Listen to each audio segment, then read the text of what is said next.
I'm sure you have no idea which phone this is, because this phone doesn't look the way it's supposed to. This is the new Samsung Galaxy S6. However, there is a problem. This phone might not look like the Samsung Galaxy family, but it does look a bit like the iPhone.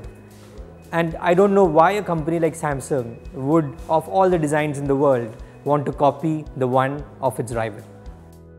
Let's look at what's good with this phone, and there's a lot good with this phone. I have to start with the processing. The processing power is really good. It means it's way ahead of its competition. It's so ahead that it does not even clock on some of the benchmarks, because the benchmarks are looking at the top guys, and this is about 30%, 40% above the top. The camera on this phone is really good.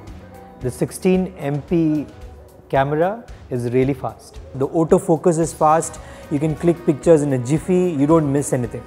The front camera is also really good, and it gives you great selfies which are good to share, and it does not look unnatural like in a lot of the new selfie cameras. Samsung is really good with displays, and it shows again in the QHD display here. Everything looks good on this display. For a smartphone, one of the biggest pain points these days is the battery, and Samsung has sort of got over that problem here. This phone lasts 24 hours easily. On a weekend, it could give you up to 36 hours. The other thing is that there is fast charge, which means you can get about 4 hours of talk time by charging this phone only for 10 minutes. And that's really good. For what's not so good about the phone, okay, the first thing has to be the processor again. The processor is really good, it's really fast, but it also heats up a bit, which means this area on the phone is heating up when you're doing multitasking or playing a high-end game. The other problem for me is with the design. It's not a problem that it looks like the iPhone, that's okay.